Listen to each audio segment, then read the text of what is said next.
A strategy is we're creating a unique and valuable position. Where are we creating that position? Where you play, right? We have to position ourselves where we play. If we're in hockey, right, if we're a hockey team, and we're in the middle of a second period, and we have a strategy to make sure that we score top, our goal is to win the game, well, we have a strategy to score from the corners, for instance. Well, what are we going to do? We're going to position ourselves to ensure someone in the corners to score the puck, but we have to move ourselves there. We have to make decisions all throughout that period. So unique and valuable positioning, but to the point of the differentiation, involving a different set of activities than anyone else in the market. Who's read The Art of War? The book The Art of War? Yeah, great strategy book, right? And what are we trying to do? We're trying to win a war. And we're going to have, and that's a goal, to win the war. And we're going to take all these different steps, right, that we're going to do, that we need to explain, set up, figure out, map out to win the war. So we want to position ourselves, and then we need to go back and look again.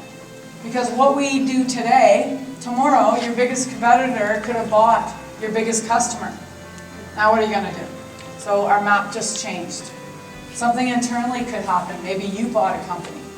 Something just changed. So we're doing this because our environment is constantly changing. We get a strategy and we have to adjust it along the way. Mapping this stuff out is trying to find the white space that we can move ourselves to position ourselves differently.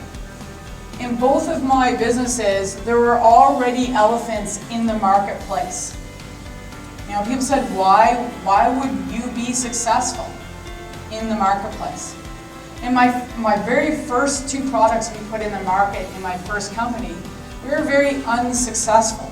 The products were awesome technically, but we were unsuccessful because we failed to position the products uniquely and valuably into the marketplace. We failed heavily. We did not evaluate. This is one of the reasons why I love this session. We failed there. Strategy. Who believes they have that here today? A truly differentiated strategy in their business. It's hard to scale up your company without a truly differentiated strategy. Execution has to be flawless, but flawless execution comes from constantly looking at the environment you're playing in. And then of course, if we are, we've got it all beating, cash. Cash is the key to your growth. It's your gas. You can't drive the bus to Halifax if you don't have cash to put gas in the tank. So, how do we scale up the business? That's the question that 96% of companies are asking out there. How do we go from the mouse to the gazelle? And this is the slide, this last slide is how you do it. Those are 4 things that have to have systems to make sure that they're going around and around, but you have to make sure they all go at the same beat. And we're worried about all those 4 pillars at the same time. So the smartest people in the room, definitely not the CEOs in this room. It's all the team members. All the players on your team are the smartest people in the room. So on the external tools, we're going to use the map. We're also going to use Porter's 5 Forces. Quite frankly, I didn't do that in business school. I either missed that day in class or never even got it. But found it later on, and what I loved about it is we can make it into a picture. We can easily look at what are the forces, have a great discussion with our team. We'll do the value chain, and we'll do the activity fit map, which are Porter's as well. But again, they were visual, is why we love them. Right? We have to spend time weekly on our strategy, and that's why the pictures that I want to come up with and share with you today are really important. It's not this big long meeting. It's look at the picture. Is that still true? Did something change? If it did, how do we adjust? How do we ensure we're positioned to continue to win? Habit. So who feels they have pretty good habits going in their companies today? That you're practicing getting better at business? Any nods in the back? Yes? You got rhythms? Are rhythms alive in your organization? Okay, and most companies have some rhythms. Sometimes they beat though when the leader's there, and sometimes they don't beat when the leader's not there. So what we're trying to do with habits is to ensure that it's constantly beating regardless of who's there. We set a framework that works for your organization that beats, and it's not dependent upon the leader. But we know in order to have a great foundation to have the best strategic thinking, we've got to have our culture intact. So we have the leader at the bottom, our core purpose, our core values. We've got to have a big, hairy, audacious goal. If we don't know where we're going, it's really hard to make decisions today for where we're going to end up, where we're going to win. And then we have our cohesive system.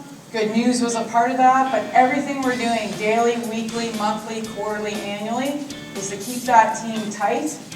And then we spent a good session in January on the human system. Who's implemented some of top rating in the room? Oh, awesome. Okay, Good News with top rating, working? Okay, great. I've done a lot of work probably since January on top rating with a lot of different companies. And it's probably the biggest thing to hold this side of the house up so that your team members, your A players, don't fall out the side. Right? We want our C players very nicely exit the back door, but we want our A players to stay in our team and contribute. And then, of course, we have our execution and our strategy, and it's going around and around and around, and we're doing that as it very, thoughtfully. We have the circle touching every part of the outside of the house. We have to keep everyone in the same rhythm, no matter what that rhythm is that you've decided it to be in your organization. So the culture piece, just a reminder, core values, core purpose, a painted picture. Again, we need a picture. People relate to that. They see it quickly. They understand it. They can buy into it. As well, we need a goal. So if we have this, this will drive our strong, clear, known culture. And that's the CEO's number one priority. So the CEO in a lot of companies is expected to make all the decisions. And truly, we don't want and can't have one person making all the decisions. You can't grow a company that way. So we want the whole team to know about these areas, where we're going, what we're doing, and be able to make these everyday decisions we need, the best decisions and the best ways forward because they know where we're going. So predictable results is why we're doing all this. As a CEO myself, I knew that if I could predict where we're going to be next year, I would have a job next year. And if I could predict the next year, I would have a job the next year. And so it took all the stress out of building a company if I could predict the results. And also not only predict the results, but manage the expectations of my board, our customers, our partners, and our team members.